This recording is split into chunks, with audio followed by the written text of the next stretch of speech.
You can now follow me on YouTube, Facebook, and TikTok at Real Deal Clips Bahamas.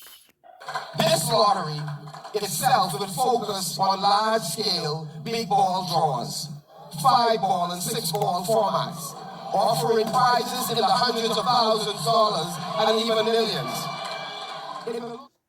There are people who are fighting to go into government to change the system of government. I believe that we need to create a system outside of government for ownership. Yes. And that's been a difficult message to convey to the Bahamian people, that our financial independence cannot come under a political system. We have already created the system for financial independence of the Bahamian people. And it's a system that functions outside of government. Right. We have to go through government to make it happen. But this is an independent system that functions outside of government. We do not intend to commingle our financial independence with a very flawed political independent system. The very flawed political system. Yes. We've created a system outside of that. And I don't believe you can go in there and change that system. So the true alternative for financial freedom is to create a system outside of government that functions, that has a sole function as the financial liberator of the Bahamian people. And we have created that through the Citizen Sovereign Wealth Fund. Yes, sir. Well, the FNM and Michael Pintard has presented the Bahamian people with an opportunity to really lay the groundworks for a new initiative in the Bahamas, to say how it should be done, and a possibility to advocate for that to happen outside of the political arena. Right. So it doesn't matter whether you're FNM or PLP or COI. If you believe that if we decide to embark upon a national lottery, that the structure of that national lottery should come under the purview of the Bahamian people, and you are Bahamian, you should be advocating for that. Right. This is how government is supposed to function. See, if there wasn't a Stop the Steal, and the FNM and their leader Michael Pintard proposed coming to the Bahamian people with a national lottery, we would have never been able to spark a conversation about how that is to happen and who it benefits.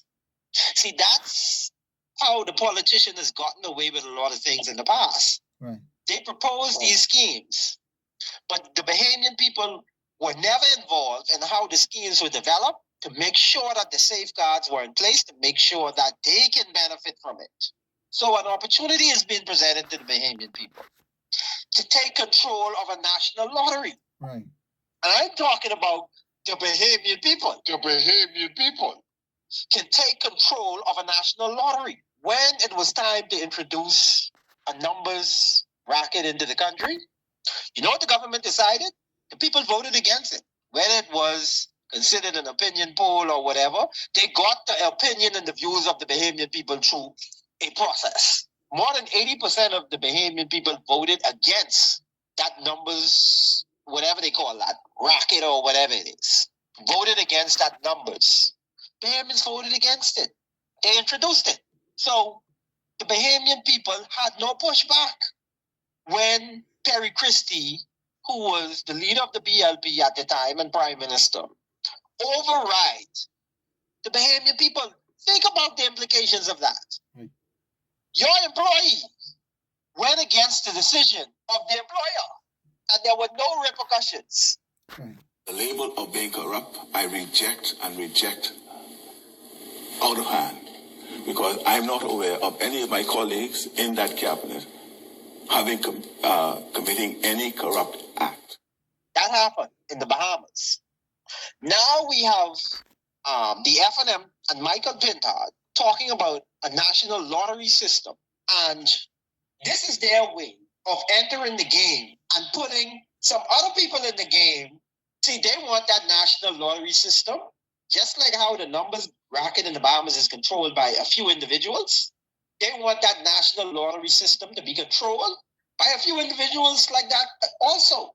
Right. They will present it to the Bahamian people as something that's beneficial to them. For in the structuring of it, they have no control over it. Right. We've already set up the structure. The structure existed before the FNM and Michael Pintard even came up with a lottery. Right.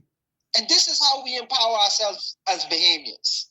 We tell Michael Pintard, we already have the structure. You bring the national lottery, we'll back you, but you have to put that in the Citizen Sovereign Wealth Fund, and it has to come under the control of the Bahamian people. And if Michael Pintard and the FNM is not willing to do that, they were not operating for the best interests of the Bahamian people, and they did not propose a national lottery scheme to benefit the Bahamian people.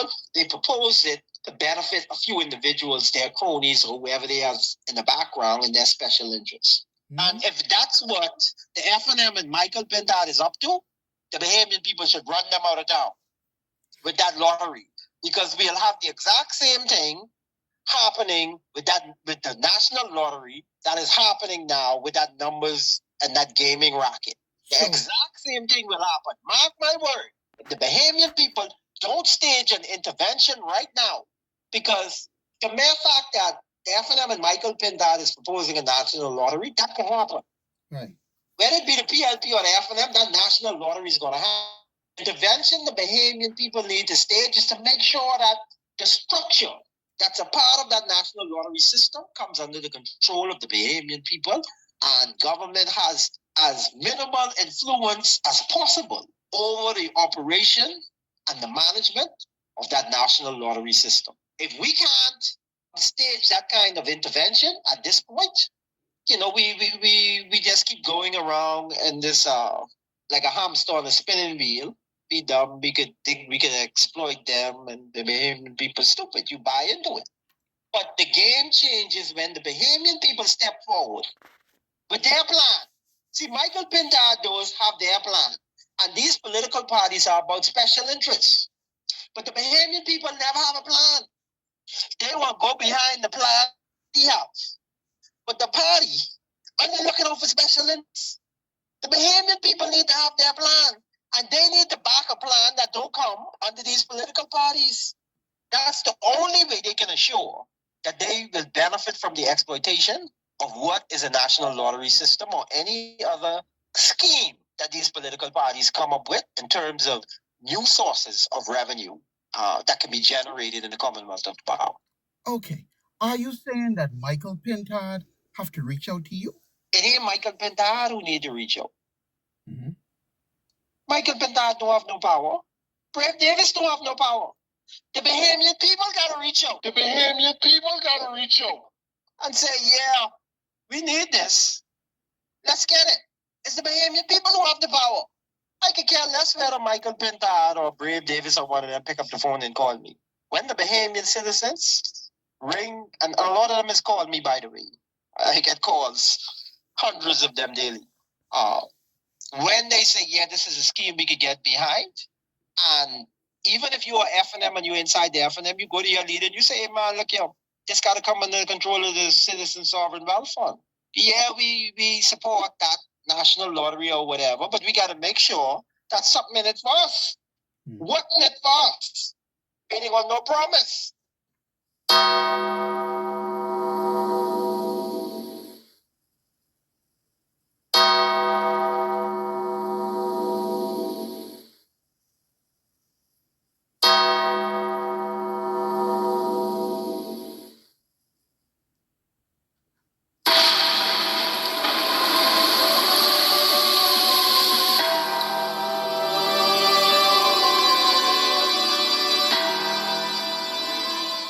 We got the contract. You say you got a contract with the Bahamian people? No, we're not accepting any contract from any political party when they wrote the contract. Mm-hmm. We're writing the contract, and then we asking for their signature. Mm-hmm. We have the Citizen Sovereign Wealth Fund. If they don't come into agreement with it, and we can't get their signature, you could take your little plan that you have, and you could shove that. Because benefits in that for that. We can't trust you writing no contract when you have violated all the promises that you've made in the past. You have no history of living up to any promise you make to the Bahamian people. So if you write the contract ain't no good. The FNM had manifesto back in the day. The PLP had the blueprint. All contracts they created. And now they say they have a promise to the Bahamian people. To a contract that they constructed. But now, for the first time in the history of the Bahamas, the Bahamian people have written their own contract. And now you have to agree to the contract. And then we'll agree to have you manage the contract, and we can judge you based on your execution of the contract that we have written, not that you've written. And we put deadlines on you. If you can't have this portion of the contract executed by X, Y, and Z, we can shut down the parliament. See, we need to change the game because we got the power. They don't have no power. How they can get to the parliament? How could a government function without the will of the people? But the Bahamian people have to realize we have a contract to stop the steal, and that's citizen sovereign wealth fund. That's a contract that the people have written. That ain't come from no political party. Yeah. You can't trust no contract. You hear Pintard them saying tonight, Pintard and F and them saying this their contract with the Bahamian people. We are here to sign a contract with the Bahamian people. What you heard tonight is not merely a list of promises, it is a commitment, a contract. They wrote the contract. Did they ask the input of the Bahamian people when they was formulating this contract? Were the Bahamian people involved in them formulating this contract? But they present the contract to the Bahamian people that they have nothing to do with and say, this is our promise. They got to take us for fools. Gimmicks. They're running gimmicks on you. But what they always say about holding feet to the fire, this is the opportunity for the Bahamian people to hold Michael Pintard feet to the fire. That national lottery should only happen if it comes under the control of the Citizen Sovereign Wealth Fund. Mm-hmm. And that's how you empower the Bahamian people. If he's interested in liberating his people, if he is interested in being a leader, he should be interested in the financial freedom of all Bahamians. He should champion that cause. And if he can back a structure that assures the financial freedom of the Bahamian people, and he can endorse that, I would support him as a leader. You have channeled the energy of 200,000 voting Bahamian citizens. Thank you so much, Mr. Thurston, for your time, for your energy and your expertise. And may God forever bless the Commonwealth of the Bahamas. And thank you for all that you do in this fight for the Bahamian people. I know you don't hear a lot of people thanking you for all your efforts, but I would like to publicly thank you for all that you're doing and all that you've done in the past. Thank you. Thank you, sir. You're welcome, sir.